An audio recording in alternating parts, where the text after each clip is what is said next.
On the bitterly cold morning of January 4, 2024, Perry, Iowa, a peaceful town nestled in the heartland of America where the pace of life had always been slow and neighborly, was shattered by an act so violent, so shocking, that it would tear open the very fabric of the community and stain the memory of its residents for generations to come. Perry was not the kind of place where tragedy of this scale was expected. It was a town where everyone knew each other, where the high school football team brought families together on Friday nights, and where children grew up walking the same hallways their parents once did. At the center of this small-town life stood Perry High School, a two-story building that shared facilities with the adjacent middle school, and served as the heart of the educational, social and emotional growth of its students.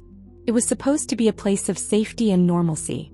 But as the winter sun began to rise over the horizon and students filtered back into school after the long winter break, something deeply sinister was already unfolding within its walls.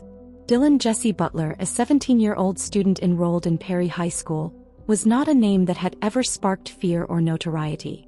He had kept a relatively low profile among his peers. Quiet, sometimes withdrawn, occasionally described by others as odd or offbeat, he was largely overlooked by both students and staff. But inside his mind, a different world was growing. One filled with darkness, isolation, resentment, and obsession. Over the course of at least 6 weeks, possibly longer, Dylan had been planning an act of mass violence that he hoped would make the world remember his name. In private journals and online searches, he had been studying other school shooters, glorifying their actions, memorizing their timelines, and plotting how to carve out his own chapter in America's long and tragic history of school massacres. His twisted fascination grew into a violent ambition, and with every passing day he moved closer to turning thought into action. By the time the calendar flipped to 2024, his preparations were complete. He had gained access to deadly weapons, a Remington 870 pump-action shotgun and a revolver that belonged to his father and had not been properly secured. He had also assembled a crude improvised explosive device and brought a knife, all of which he packed into his bag before leaving home that Thursday morning, walking through the same streets he always had, but with murder in his heart. Arriving at school at 7:12 a.m., Dylan entered through the main doors like hundreds of other students, blending in with the early arrivals who were there for breakfast or morning classes. He made his way to the student bathroom near the Commons, a large open space shared by both the middle and high schools, where students often gathered before the first bell. There, hidden in a bathroom stall, he waited. He pulled out his phone and posted a photo to TikTok, a chilling, casual image showing the view from the stall, accompanied by the caption, "Now we wait." As background music, he selected the song Stray Bullet, the lyrics of which would later be analyzed for their disturbing resonance. He then launched a livestream on Instagram, broadcasting the mundane interior of the stall to a world that had no idea what horror was about to follow. For over 20 minutes he remained in the stall, calm and calculated, the tension growing with each second. Students passed by the bathroom, unaware that behind one of those doors sat a teenager who had already made the decision to kill. At exactly 7:35 a.m., Dylan Butler stepped out of the stall and opened fire. His first victim was 11-year-old 6th grader Ahmir Jolliff, known affectionately by his friends and family as Smiley. Ahmir had arrived at school early to help walk his sibling into the building, a small gesture of kindness that reflected the kind of person he was. In the split second it took Dylan to raise his shotgun, Ahmir's young life was stolen. The blast echoed through the hallway, causing instant confusion and terror. Students screamed and scattered, some running blindly, others ducking behind tables or pushing into classrooms.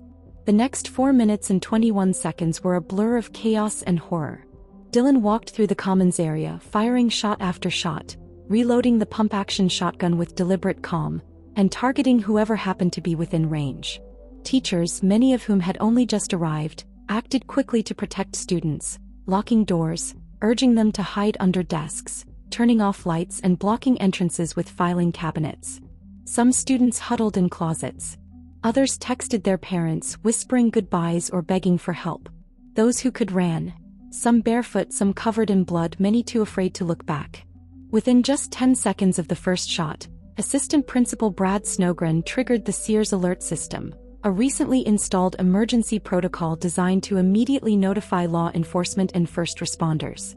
The system sent out digital alerts before any 911 call had even been placed. 25 seconds later, the first panicked call reached the Dallas County Dispatch Center. Meanwhile, amidst the unfolding carnage, Principal Dan Marburger demonstrated unimaginable bravery. Hearing the gunshots and screams, he ran toward the danger, not away from it. Twice, he confronted Dylan directly, calling out to him by name, trying to draw his attention and stop him without violence. By doing so, he gave dozens of students precious seconds to escape. For his efforts, he was shot multiple times. But even as he bled, he continued to call out, encouraging others to run. His actions were captured in fragments on security footage and remembered in vivid detail by the survivors he protected. At approximately 7:38 a.m., Officer Michaela Zager was the first armed responder to enter the building, just under 90 seconds after the emergency system had been triggered. By then, Dylan Butler had already retreated to a corner and turned the gun on himself. At 7:39 and 23 seconds a.m., he pulled the trigger for the last time, ending his own life and concluding one of the deadliest and most haunting episodes in Iowa school history. The immediate aftermath was a whirlwind of emergency response. Law enforcement from all over the state, including the Iowa State Patrol, the FBI, the ATF, and surrounding county sheriff's departments, flooded the campus. Students were evacuated classroom by classroom, instructed to keep their hands up as they moved past heavily armed officers. Some were barefoot, others crying or shaking, and many covered in the blood of friends. The high school and middle school were cleared by 8:27 a.m. nearby. Reunification centers were quickly established. At the McCreary Community Building and the National Guard Armory, anxious parents waited in long lines, clutching photos of their children, desperate for news. Counselors, clergy, and volunteers gathered to support the flood of families arriving, many of whom would learn that their children had been injured, traumatized, or in Ahmir's case, never coming home. Over the following hours, medical teams worked feverishly to treat the injured. In addition to Ahmir, 4 students and 2 staff members were wounded by gunfire. Some were hospitalized for days while others were treated and released. Dan Marburger was rushed to a trauma center in Des Moines, where he remained in critical condition. For 10 long days, the town of Perry clung to hope that their beloved principal might recover. But on January 14, 2024, he succumbed to his injuries, leaving behind a wife, children, colleagues, and an entire community grieving the loss of a man whose final act was pure heroism. As the shock faded and the reality of what had happened settled over the town, investigators began piecing together Dylan Butler's path to violence.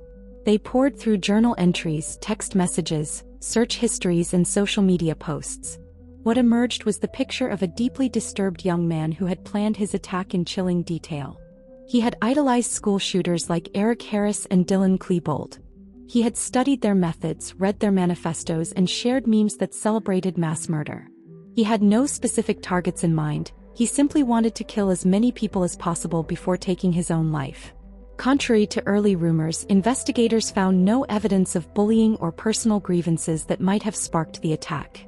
Instead, they concluded that Dylan was driven by a toxic mix of nihilism, untreated mental illness, and a twisted desire for attention. The weapons he used had been accessed through poor storage practices. The shotgun had been stolen from a relative, while the revolver had been left unlocked in his father's home. The IED he carried, though thankfully non-functional, showed that he had been willing to inflict even greater harm. In the days that followed, Perry became a town in mourning. Candlelight vigils were held in churches, school gymnasiums, and public parks. A large painted boulder near the school was transformed into a memorial, painted blue and covered with messages of love and sorrow. Students left flowers, cards, and hand-drawn portraits of Ahmir. Friends shared stories of his laughter, his energy, and the way he always made others smile. Meanwhile, tributes to Principal Marburger poured in from across the state. Former students spoke of how he had guided them through hardship. Teachers remembered his open-door policy and his unwavering belief in second chances. His funeral was attended by hundreds, and the gymnasium overflowed with mourners.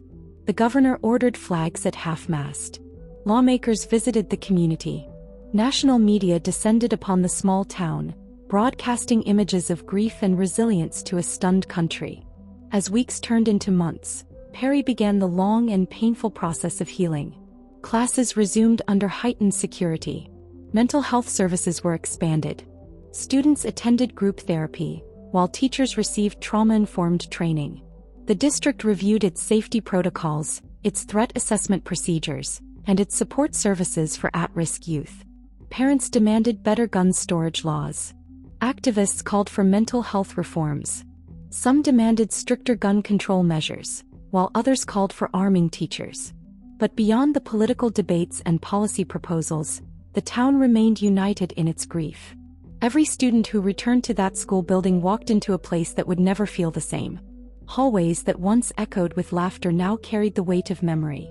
Every corner, every door, every classroom was tied to a timeline of horror that would not be easily forgotten.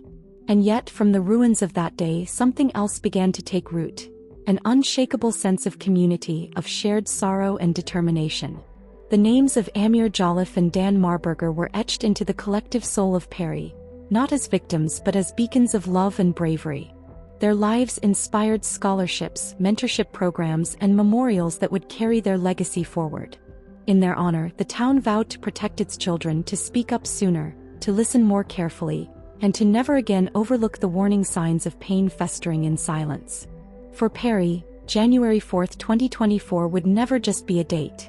It would be a dividing line between the world before and the world after, between innocence and loss. But in the silence that followed the screams, in the candlelight that followed the gunfire, the spirit of a town, and the memories of those it lost, continued to shine.